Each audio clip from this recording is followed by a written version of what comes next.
Tripathi bulletin की शुरुआत करते हैं बड़ी खबर के साथ। दिल्ली से बड़ी खबर आपको बता दें कि आल्ट न्यूज के सह संस्थापक मोहम्मद जुबैर को बड़ी राहत मिली है। एक के बाद एक एफआईआर दर्ज होना परेशान करने वाला ये सुप्रीम कोर्ट की तरफ से कहा गया। यूपी में दर्ज 5 एफआईआर में कोई कार्रवाई नहीं होगी।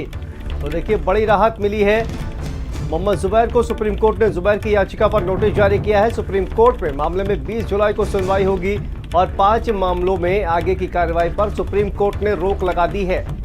तो देखिए बड़ी जानकारी दिल्ली से सामने आ रही है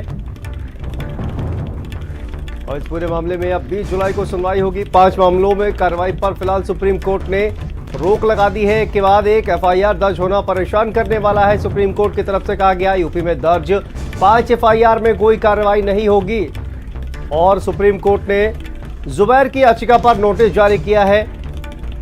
सुप्रीम कोर्ट में इस मामले में 20 जुलाई को सुनवाई होगी। 5 मामलों में आगे की कार्रवाई पर फिलहाल सुप्रीम कोर्ट ने रोक लगा दी है। ये बड़ी जानकारी इस वक्त दिल्ली से सामने आ रही है।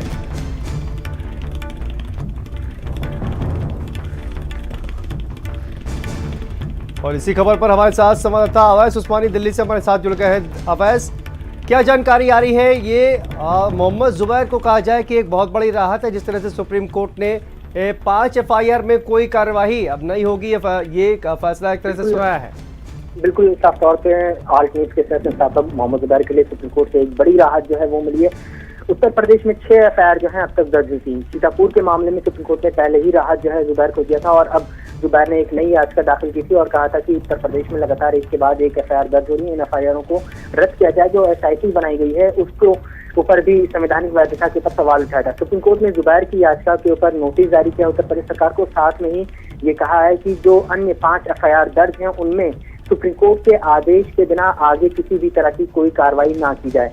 अगर बात की जाए एफआईआर की तो सीतापुर में एक एफआईआर दर्ज है, हाथरस में 2 एफआईआर दर्ज है, गाजियाबाद में एक एफआईआर जो है वो मोहम्मद जुबैर के ऊपर दर्ज हुई थी। इन्हीं में राहत की मांग को लेकर सुप्रीम कोर्ट में आज जुबैर ने अर्जेंट सुनवाई की यानी तत्काल सुनवाई की मांग की थी, जिसके बाद फिर सुप्रीम कोर्ट में जस्टिस डीवाई चंद्रचूड़ की बेंच ने लगभग 2:30 बजे के आसपास जो इस मामले में सुनवाई शुरू की और एक बड़ी राहत जो है जुबैर को। तो वैसे अब ये कहा जाए कि सुप्रीम कोर्ट जो है जब तक कोई फैसला नहीं देगा तब तक इन 5 एफआईआर में कोई भी कार्रवाई नहीं होगी और 20 जुलाई को इस पूरे मामले की सुनवाई होगी। तो 20 जुलाई को जो सुनवाई होगी उसमें किस टॉपिक पर बहस होगी या फिर किस मामले पर जो है वो सुनवाई होगी? सुप्रीम कोर्ट ने नोटिस जो है जुबैर की याचिका के ऊपर दाखिल किया है जिसमें 6 एफआईआर को रद्द करने की मांग की गई है और एसआईटी जो बनाई गई है इन 6 एफआईआर की जांच के लिए उसको चुनौती दी गई है। तो साफ तौर पर सुप्रीम कोर्ट ने आज कह दिया है कि 5 एफआईआर पे किसी भी तरह की कोई कार्रवाई जो है बिना सुप्रीम कोर्ट के आदेश के नहीं होगी।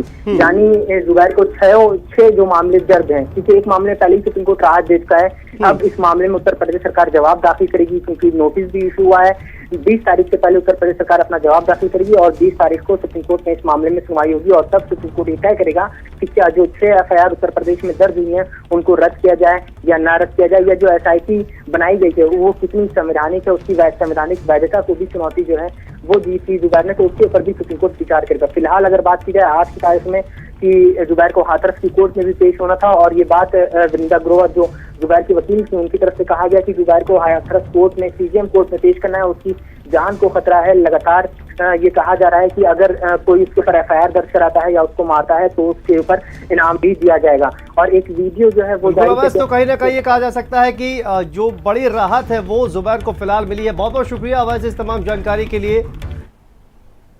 और आगे बढ़ते हैं लखनऊ से अहम खबर